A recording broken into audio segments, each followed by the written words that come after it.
Magandang araw mga kaibigan! Maligayang pagbabalik sa aking channel. Nandito tayo ngayon para ibahagi sa inyo ang panibagong kwento ng pag-ibig ni Fina at Joaquin. Pero bago tayo magsimula, huwag niyong kalimutan pindutin ang subscribe, like at bell icon para updated ka sa bawat uploads ko. Kaibigan, ating tunghayan ang pagpapatuloy ng ating kwento. Narito ang 12 kabanata. Tulala ako at parang tuod na nakasandal sa dingding habang nagsasawa si Joaquin sa labi ko. Wala akong kakayahan na gumalaw o kahit sumagot sa halik nito dahil in the first place, hindi ko siya kayang sabayan. Napaungol ako at napakapit sa balikat nito nang palalimin ni Joaquin ang marubdob na halik sa labi ko. Talo ko pa ang ninakawan ng lakas dahil heto, wala na naman lakas ang nanginginig na tuhod ko dahil sa pinaparanas niya sa akin. Mabuti na lang at nakapalupot ang braso niya sa bewang ko dahil kung wala siyang suporta sa katawan ko ay sigurado akong nakasalampak na sa sahig ang katawan ko. Inuubos niya ang lakas na natitira sa akin habang unti-unting kinuha niya ang kakayahan ko na pigilin siya sa gusto niyang gawin. Nanginig ako nang ipasok niya ang dila sa dibdib ko at sinimulang galagurin ang bawat sulok. Naging mas mahigpit pa ang pagkakapit ko sa balikat ni Joaquin nang bahagya itong humiwalay sa akin dahil nawala ng lakas ang mga binti ko. Hindi ko nagawa na makapagreklamo dito nang hilahin niya paibaba ang puting tuwalya na siyang tanging nakabalot sa katawan ko at bumagsak ito sa may paanan ko.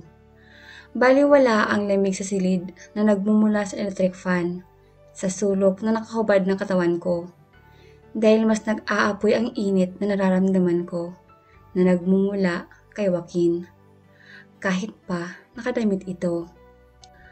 Ramdam ko ang matigas na bagay na nasa pagitan namin na tumatama sa tiyan ko.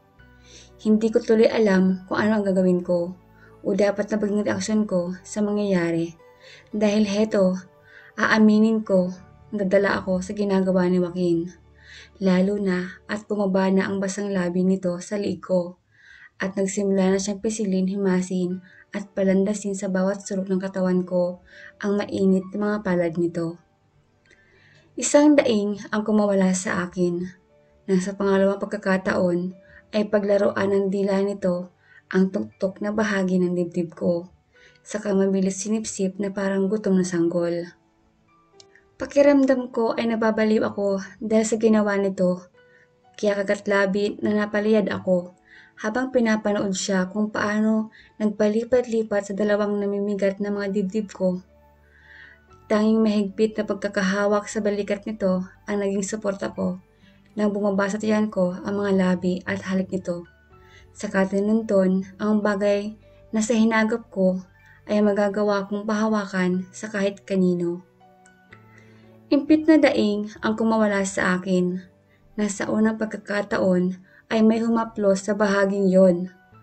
Kasabay na pagpatak ng halik dito na naging dahilan para mag-init ang mukha ko at maging ang buong katawan ko. It smells good. Narinig ko na sabi nito. Tila bombilya na umiilaw sa nanlalabo kong hubisyo ang sinabi nito.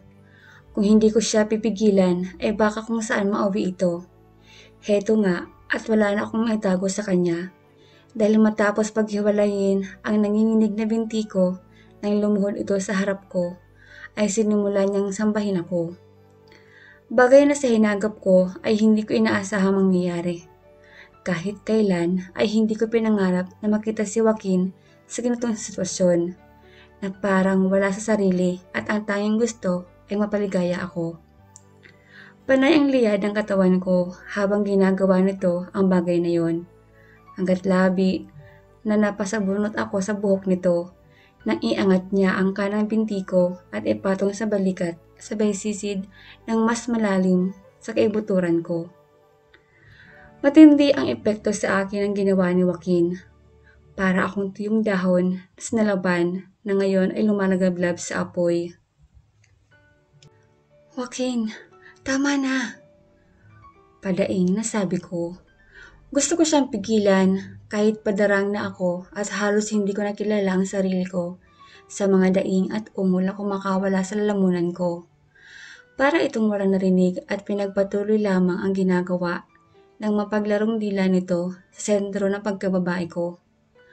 Gusto ko sanang pagdikitin ang dalawang binti ko pero dahil sa posisyon ko ngayon ay wala akong kakayahan na gawin ang nasa isip ko. Lalo na at mahigpit na hawak nito ang magkahiwalay na mga hita ko. Lutang ako. Kalahati ng matinong bahagi ng isipan ko ay nagsasabi na pigilan ko siya at lumayo dito. Pero may isang parte na pag-iisip ko ang nag-uutos sa akin na hayaan ito. Nagtatalo ang isipan ko sa gusto kong gawin. Alam ko na kapag hinayaan ko si Joaquin ay higit pa rito ang maaaring mangyari. Pero paano ko sa pipigilan kung mismong sariling katawan ko ayaw sumunod sa sinasabi ng isip ko?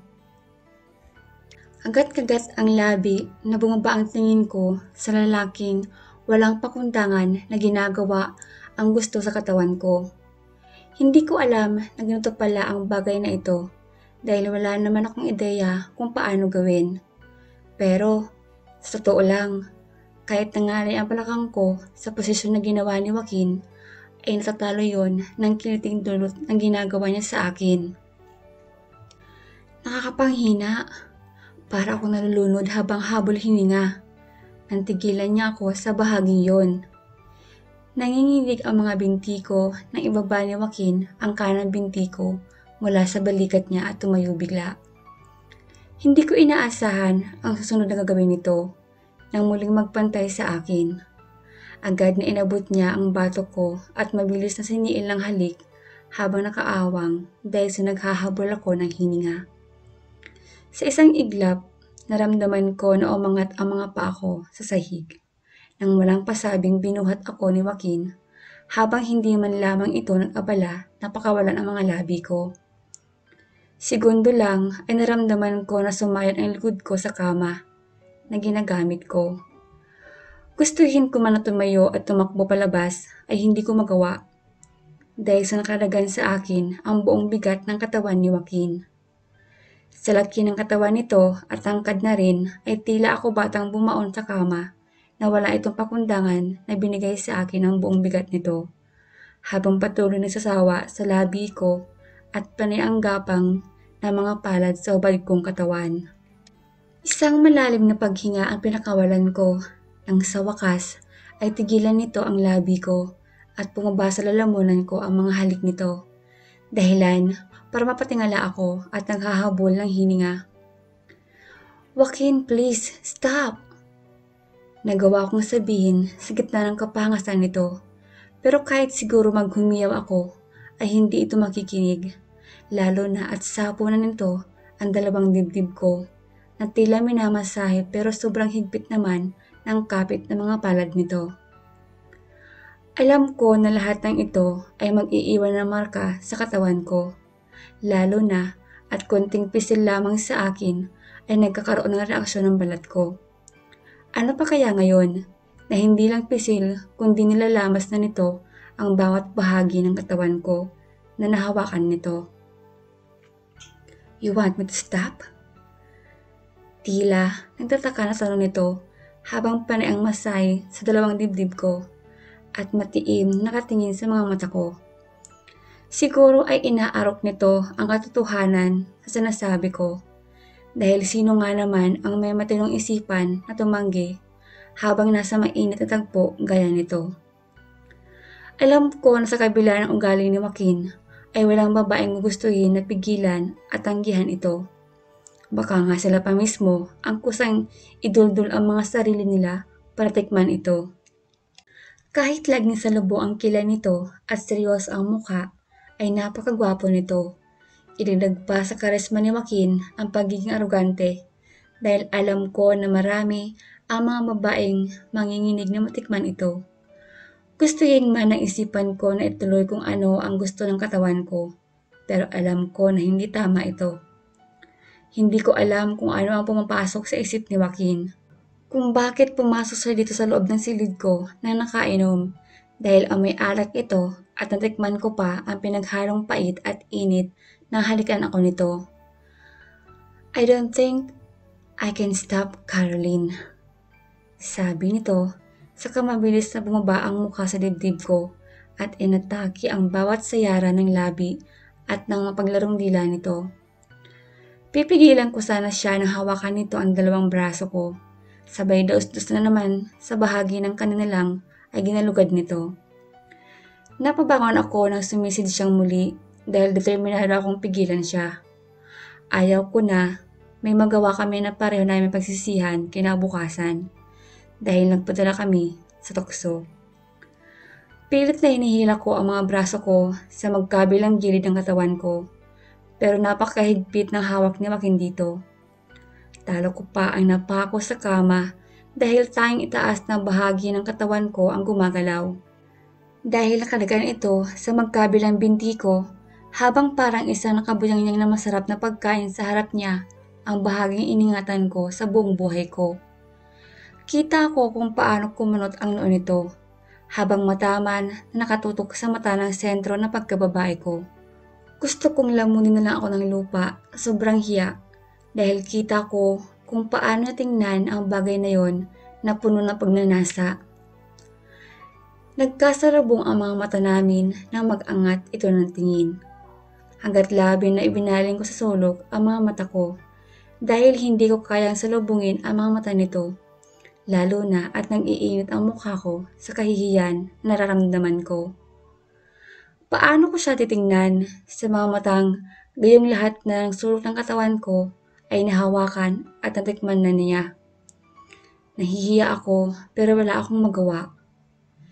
Naramdaman ko itong umangat at pumantay sa akin. Napamulagat ako nang maramdaman ko na tanging ang puting t-shirt na suot nito ang natirang naiwan sa katawan dahil wala na pala itong suot na kahit ano sa ibaba. Umiling ang ulo ko nang hawakan ako nito sa mukha. Bakit? Ayaw mo? Hindi mo ba nagustuhan ang ginawa ko?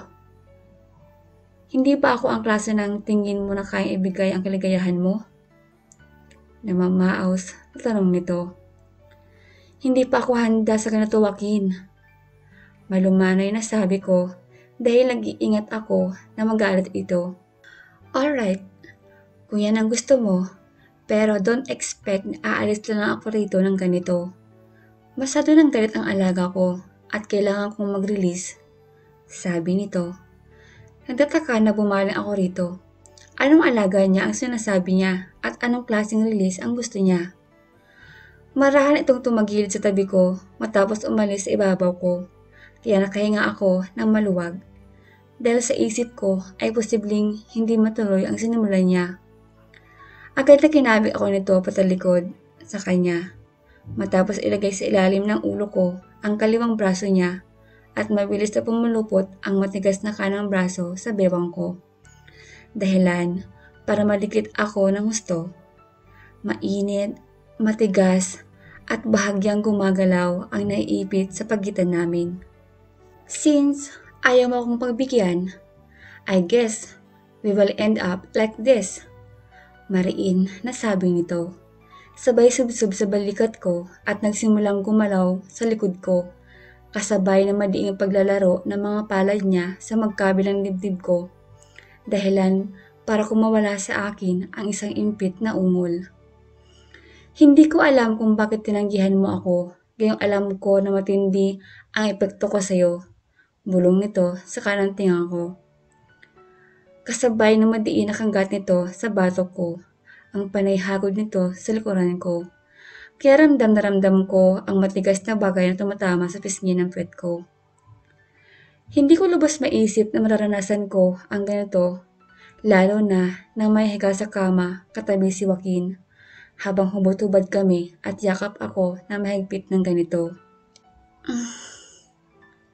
Daing nito, habang walang tigil ang ginagawang pag-indayog sa likuran ko. Nakagat ko ang braso nito.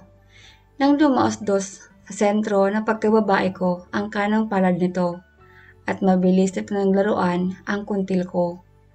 Akala ko yun na ang pakay nito. Pero napaigtad ako nang ipasok nito sa loob ang isang daliri nito. Dahilan para mapaigtad ako. Kaya pala balo na balo sa'yo ang kapatid ko dahil ang sikip mo. Bulong nito kasabay ng paglalaro ng kamay at daliri sa bahaging yon. Paano hindi magiging masikip yon? Ay ni minsan wala naman akong hinayaan na makapasok doon. Ito ang unang pagkakataon na hinayaan ko ang isang tao na damhin at paglaruan ako sa pinakatago-tagong bahagi ng katawan ko.